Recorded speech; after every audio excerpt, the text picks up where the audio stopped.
My name is Shaun. I'm from Lawrenceville, Georgia. Life was it was pretty good, man. I was well taken care of financially wise. I had a mother that was very nurturing. I grew up playing sports. I played football, baseball, excelled at it, loved it. Just couldn't ask for anything more, man. Like I didn't have a rough life growing up. A lot of the people that come through places like 3D Team Recovery have that. Unfortunately, not for me. I just ended up making poor choices in life. We'll get to that in a moment. But growing up, I played football, went to play high school football, excelled at it, was looking at a bunch of colleges. Nothing too high priority, Division I's, but a lot of NAIA Division II schools. I had Western Kentucky. I had Naval Academy also looking into me. However, once I got into the high school culture, peer pressure, stuff like that, trying to fit in, I started abusing drugs at an early age. I started using marijuana at 13. Went on prescription pills about 15. Started doing Xanax, Valiums, all those sorts. Got introduced to cocaine not soon after that. Just took off like a rocket. Just kind of had an addictive personality. This type of person that was a go big or go home. If hindsight, I look back now, it's like if I could have used that to be influential in a positive way, I wouldn't be sitting here today, but I thank God for being able to sit here today. In high school, I did end up graduating. However, I made some poor choices. After graduation, I fell asleep behind the wheel, flipped my car across 78, which is in Loganville, Georgia. I ended up walking away from it. I broke my back. My passenger walked away from it. And the photos that were taken of my S10 at the time had a 97 S10. This was back in 1999 when the wreck occurred. My roof was smashed down to the steering wheel on the driver's side, but on the passenger side, it was fine. The roof was perfectly where it was at, and that was just kind of my destruction right there because I couldn't play football no more. And growing up, you always have dreams growing up. I don't care who you are or where you come from. Everybody has a dream in life. My dream was to play football. There was no plan B. I was confident in myself and my abilities, so that's what I was going to do.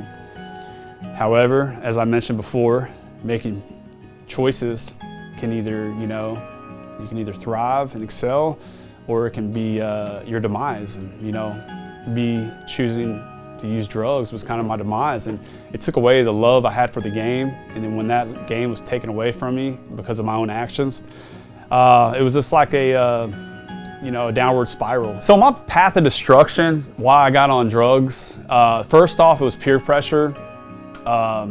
What intensified it though was at the age of 15, I was molested, sexually assaulted, whatever you want to call it. And that right there really stung.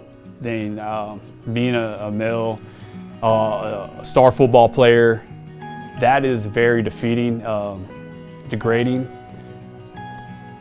Instead of telling somebody about it, it's something I withheld because I didn't want people to think like I was gay or, all these things the enemy starts planting in your head when you go and battle those types of things. It's a game changer, But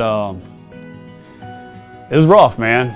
So that's when I started turning to prescription pills. I started turning cocaine. I was introduced to meth. Drinking alcohol, And another thing was I was always chasing girls because I wanted to say, hey, listen, that's not who I was. This is who I am. Yeah, I love women. What happened to me, I'm trying to X out. I'm trying to avoid it and not deal with it, put it under the rug. I'm trying to make it as it never happened.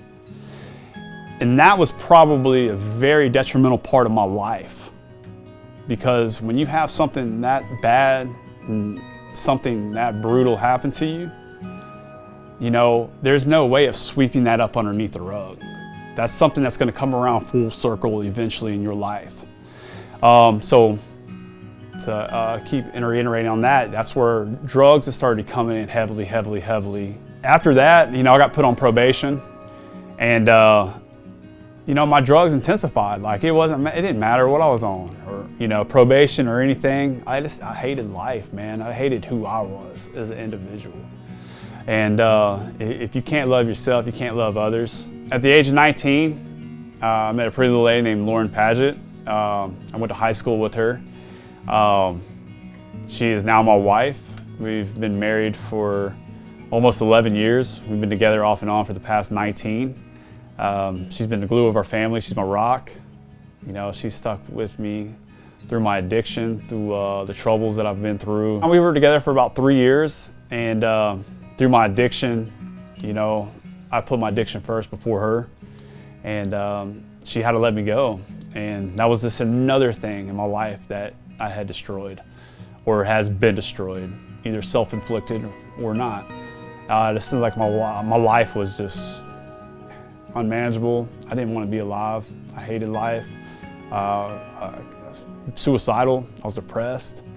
The only thing I knew what to do, luckily I had never got any drug charges or anything like that. So I decided to join the United States Army when I was 25 years old, thinking, hey, you know what, let me get out of Georgia. Let me clear my head. Let me get away from everything. This should help me, you know, progress my life, help me set a foundation. My first duty station after I completed basic training at AIT was at Fort Hood, Texas, and was out there for approximately close to 2 years before I got my first orders to deploy to Iraq, where I was stationed at Cobb Adder and Talil. During those times, right before my deployment, my wife and I rekindled our relationship, and things seemed promising. You know, I had a career going. I had a future wife again. You know, it was good. Like, life was good. So once I got back from my deployment, you know, coming back home after facing war, still battling my demons from when I was younger that I had not dealt with, and coming into you know, a marriage when I was a single individual, man, for the rest of almost my whole life. I didn't know how to adjust to coming back from war to being a father, being a husband. I couldn't even take care of myself. I succumbed to pressures again. I started drinking heavily. At this time, my wife was pregnant with our second child, and you know, I was just doing what I could, what I did best, which was drink. Inevitably, that led down the road to other drugs. And in 2011, I failed a UA, which is a urinalysis, and lost my job in the military. I lost my job, lost my house, lost my cars, and most importantly, I lost my family again. You know, addiction is just something that, you know, it kills, steals, and destroys, man. It robs everybody. It doesn't rob the addict, it robs the family, it robs the loved ones, you know, and in the addiction, you don't see that though, because you're a selfish person. When I got back after losing my job in the Army, moved back home to Georgia, was in my in-laws' house, you know, because I lost everything. At 30 years old, I had a wife, 2 kids, staying in my in-laws' basement. This is what drug addiction does to you. I relapsed again. I got kicked out again, and I decided that I needed to change. And my uncle Jeff, back in 2012, asked me if I ever been in a church called Free Chapel. I said, no, I've never been in a church named Free Chapel. I've never been to church really before in my life. He was like, I think you should attend, man. I think it'll be a game changer for you. I was like, sure, you know. I had been to church here and there every once in a while because my wife grew up in church. I kind of did it just to appease her, to kind of keep the peace in the house. But it had a profound effect, man. It still didn't stop me from using, but it was like a seed that was planted. Things seemed to be going good again, but addiction was running prevalent in my life, and my wife took me back in, and I relapsed one more time. And you see the theme here: relapse, relapse, relapse, relapse, relapse. And so I went into No Longer Bound, which is a faith-based program in Cumming, Georgia, and that was the first encounter I had with Christ. And it was a beautiful thing, man. It was where I met peace, freedom for the first time. I never experienced anything like that. You know, I was able to, when I was in that program, I was able to sit down and in front of a bunch of men. It was amazing, and give my story, and they were like, what are you doing here exactly? You sit here, you're kind of an introvert, you seem to never have any problems. And you know, one thing I was good at was adapting and fitting into my surroundings and kind of laying low and underneath the radar. It's kind of how I just operated. And they were like, if you don't need to be here, why are you here? You know, you don't talk about anything. And, you know, that's where I came clean about being molested. And I was 31 years old. This is a secret I held for 16 years. And I'm going to tell you something, by releasing that burden I've been carrying around for 16 years was the most freeing thing in my life. However, it felt like the most vulnerable thing because I'm letting it out in the open and people are going to know who the real me was for the first time. It wasn't some facade that I was carrying around. It was actually me being genuinely and brutally honest about who I was. And the most freeing thing about it was just releasing it, getting that weight off. But the most gratifying part was seeing other men that were in the program with me come out and admit to the same thing that happened to them. They thanked me for being brave to be able to come out because they never would have. They were just like me. They were going to carry it in the ground. And one thing I'm going to say is don't carry that burden around. Don't carry that shame around. One thing you can do is when you meet Christ, just lay it down at his feet, man. That's what he died for us for. You know what I mean? That's what that cross is for. It's not for us to be ashamed of ourselves and what we've been through. It's supposed to be just give it at his feet because he died for us. We don't need to carry around that shame because that's what the enemy wants you to use against you. He uses that shame and guilt to hinder you. Just remember, you're never defeated. The enemy will hinder you, but you're never defeated unless you self-defeat yourself. They say 30-fold, 60-fold, 90 or 100-fold. And God, 100-fold my whole life. He brought back my house, my wife, my kids, you know, everything that I desired. It was just peace beyond understanding, man. However, I got out of the program, everything was good. But the most important part is, remember, when you start developing a relationship with Christ, you get what you put into it. The one mistake I made was that I took back control of the will, per se. I didn't need Jesus anymore because he had given me what I needed back, and it was time for me to be the man and step back in and take care of everything. Worst decision I ever made, because my life came to shambles again, and I lost everything again. I ended up relapsing. I ended up getting arrested, and I got arrested with a substantial amount of meth. And I remember sitting in that jail cell, and I was just telling God, you know what? This is it. I'm done. I know what it's like to have you in my life, and I know what it's like not to have you in my life. And I relinquish all control, and I give it to you, God.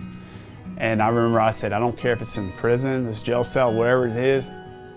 I'm just done. I'm done hurting my loved ones. I'm done hurting my children. I'm done hurting my wife. I don't want to do this no more. Just help me. Change my heart, God. Just change my heart to where it used to be. And he did, man. He restored everything again. I'm now here, sitting here at 3D Team Recovery as an addiction counselor here. It's something that God has been putting on my life because it's something that is very prevalent nowadays in the ages we live in with teenagers. There's a lot of addiction running rampant. And God didn't bring me out of a 20-year addiction to be sitting on the sidelines and not giving my testimony and helping others out. So I have several tattoos, and one of the tattoos that I hold near and dear to my heart is a picture of my wife right here. This is Lauren, who I told you about. She's my wife. We've been married for 11 years. We've been married for 11 years now, and you know, everything she's done for me. I got her portrait right here, just a reminder of, you know, everything she sacrificed, because she sacrificed a lot for our family, for herself. You know, she never went with because she went without because of my addiction. Yet, you know, she stayed true to me. She stayed loyal. And that's just, I love that picture of her right here. I have another one. I have a lion that's right here. Lion just kind of represents just that, like Jesus, you know what I mean? It's just very fearless, you know. Jesus is powerful, man, and so is the lion if you think about it. I have a couple doves right here, got another one right here. You know, doves just represent peace, man. It's something that God, you know, freed me out of bondage, man. So I have peace. And those doves are just that representation of it. Right here, I have a cross, and this right here is my best friend who passed away in 2005. That's his birthday right here, and that's the day he died. And on the back side, I have my daughter's name and my son's name. This is Kaylee and this is Knox. And if I could tell anyone anything, it's just never lose hope. Man, that's something I went without for the longest time in my life. I was hopeless. And I've been there. I know what it's like to get ran through the ringer. I know what it's like to be hopeless. But I promise you, every day that you have above ground, you have hope. And just cling to that, man.